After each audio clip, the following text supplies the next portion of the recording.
Hello दोस्तों। आज हम बात करने वाले हैं लोकुर कमेटी के बारे में।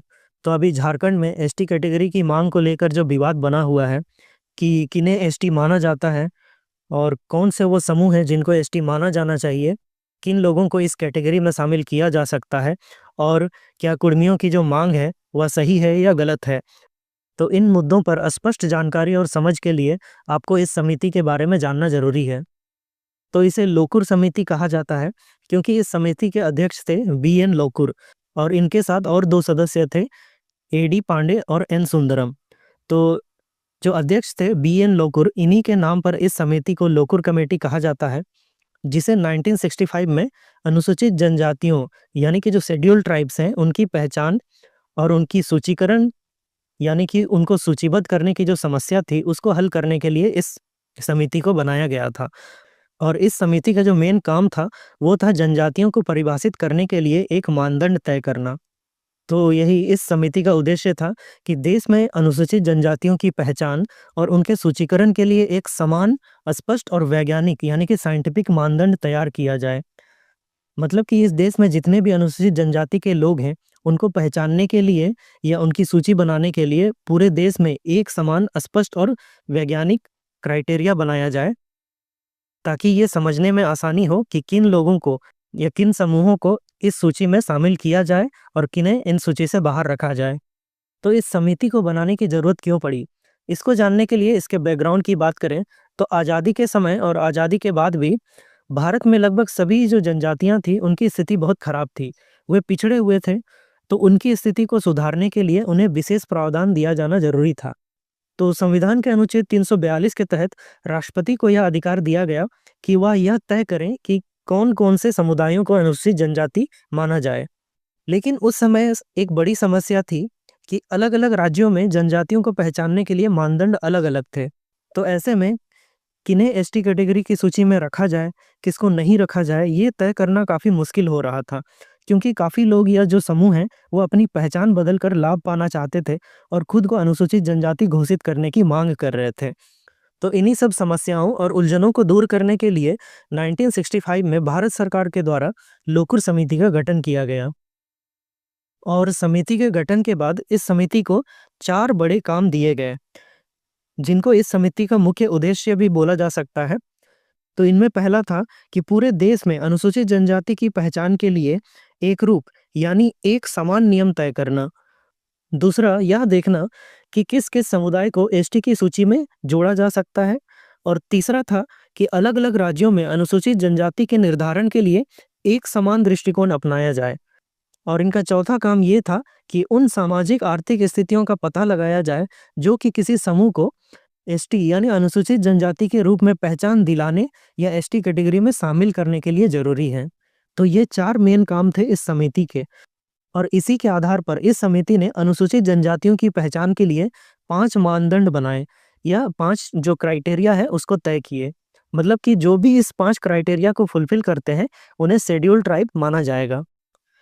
तो इन 5 क्राइटेरियाज में पहला है आदिम गुण, प्रिमिटिव ट्रेड्स, यानी समाज का जीवन स्तर प्राचीन परंपराओं और आदिम स्वरूप से जुड़ा हो। मतलब कि वैसा समाज जिनका जीवन सरल, पारंपरिक और पुराने रीति रिवाजों पर आधारित हो, उन्हें एसटी माना जा सकता है या एसटी कैटेगरी में शामिल किया जा सकता है। और दूसरा है विशिष्ट संस्कृति, डिस्टिंक्ट कल्चर, यानी समाज की भाषा, धर्म, रीति रिवाज और परंपराएं विशिष्ट हों तथा मुख्यधारा से अलग हो। जैसे कि वर्तमान झारखंड के संदर्भ में देखा जाए तो यहाँ की जो जनजातियां हैं उनकी भाषा बहुत अलग है, कईयों की अपनी लिपि भी है। और धर्म और रीति रिवाज की बात करें तो ये प्रकृति पूजक माने जाते हैं। हमेशा से ये मूर्ति पूजा का विरोध करते हैं। ये अन्य धर्मों की तरह मूर्ति पूजा नहीं करते हैं और प्रकृति में रहते हुए प्रकृति की ही पूजा करते हैं। और इनकी अपनी शासन व्यवस्थाएं हैं, जैसे कि पढ़ा पंचायत व्यवस्था, माझी परगना व्यवस्था या मुंडा मान की जो शासन व्यवस्था है।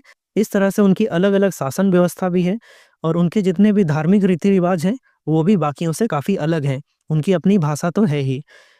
तीसरा क्राइटेरिया है भौगोलिक अलगाव, ज्योग्राफिकल आइसोलेशन, यानी वैसा समाज जो किसी विशेष भौगोलिक क्षेत्र जैसे जंगल, पहाड़ या दुर्गम इलाकों में निवास करता हो।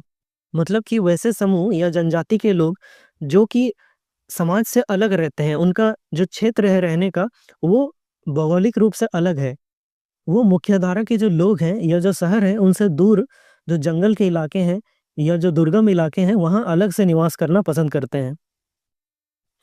और चौथा क्राइटेरिया है सामाजिक दूरी, साइनेस ऑफ कॉन्टैक्ट, यानी कि जो समाज बाहरी लोगों से कम संपर्क रखता हो और पारंपरिक जीवन शैली अपनाए रखता हो। कहने का मतलब है कि वैसे समाज जो मुख्यधारा की समाज से अलग रहता है। जैसा कि अभी भी जो आदिवासियों का ज़्यादातर समाज है, वो गाँव में अलग रहते हैं।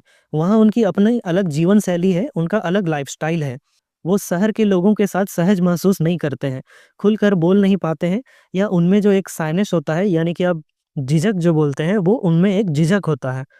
और पाँचवाँ क्राइटेरिया है आर्थिक और शैक्षिक पिछड़ापन, बैकवर्डनेस, यानी समाज आर्थिक और शैक्षिक दृष्टि से पिछड़ा हो तथा मुख्यधारा की तुलना में कमज़ोर स्थिति में हो।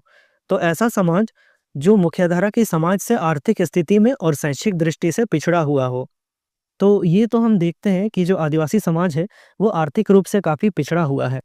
जैसे अगर किसी बाज़ार में आप जाते हैं, तो वहाँ आपको बहुत कम ही आदिवासियों की जो बड़ी दुकानें हैं, वो नज़र आएँगी या वो कोई बिज़नेस कर रहे हों, ऐसा बड़ी जगहों पर या बड़े शहरों में काफ़ी कम देखने को मिल रहा है। वो भी पहले देखने को नहीं मिलता था, अब धीरे-धीरे उनमें बढ़ोतरी हो रही है। लेकिन शैक्षिक दृष्टि से देखें, तो इनमें अभी भी बहुत ज़्यादा सुधार होना बाकी है।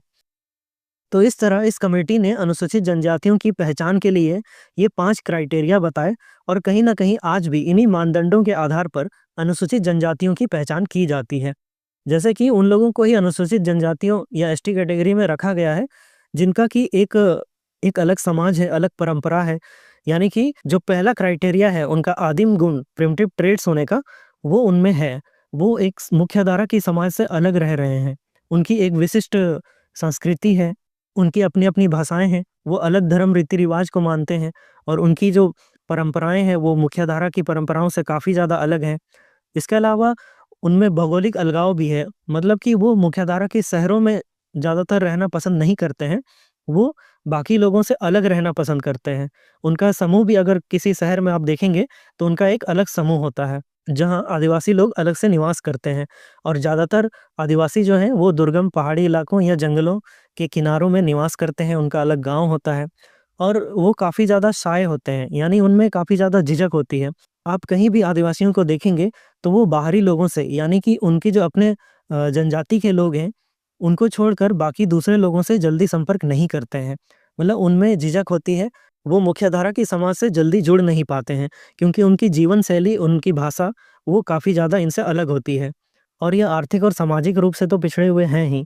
और अभी भी आप झारखंड के दुर्गम या जो गाँव के इलाके हैं, वहाँ आप देखेंगे तो जो आदिवासी लोग हैं, उनमें काफ़ी ज़्यादा शिक्षा को लेकर भी और सामाजिक रूप से भी उनमें काफ़ी ज़्यादा सुधार होना या उनको मुख्यधारा से जोड़ने के लिए काफ़ी प्रयास किया जाना बाकी है। तो इस लोकुर समिति के द्वारा ये 5 क्राइटेरिया थे अनुसूचित जनजातियों को पहचानने के लिए। तो इस समिति ने कहा था कि अनुसूचित जनजातियों के निर्धारण के लिए इन 5 मानदंडों को अपनाया जाना चाहिए और साथ ही हर राज्य में उनकी पहचान के लिए भौगोलिक और सांस्कृतिक विशेषताओं पर विशेष ध्यान रखा जाना चाहिए। और जो एसटी सूची है उनमें टाइम टू टाइम अपडेट भी होना चाहिए और केंद्र और राज्य सरकार को मिलकर एसटीज यानी कि अनुसूचित जनजातियों के सामाजिक और आर्थिक विकास के लिए मिलकर योजनाएं बनानी चाहिए।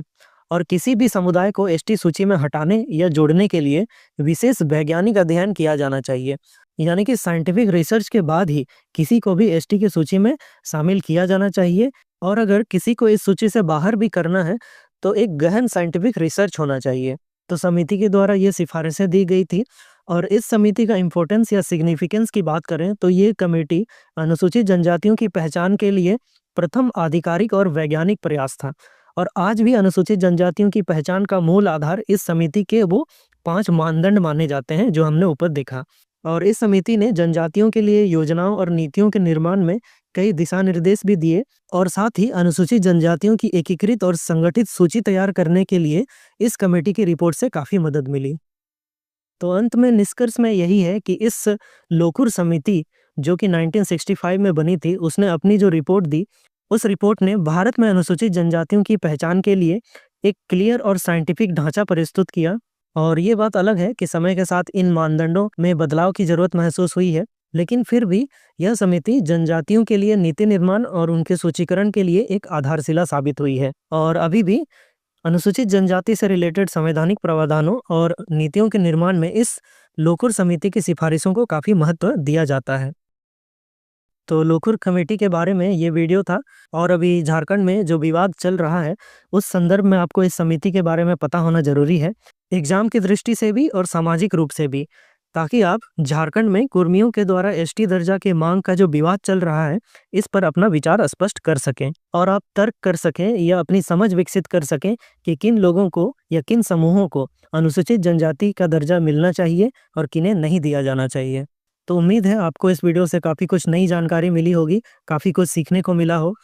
तो अगर वीडियो अच्छा लगा तो वीडियो को लाइक और शेयर करें और ऐसी ही झारखंड से जुड़ी अन्य जानकारियों के लिए चैनल को सब्सक्राइब करें। तो मिलते हैं नेक्स्ट वीडियो में। जोहार।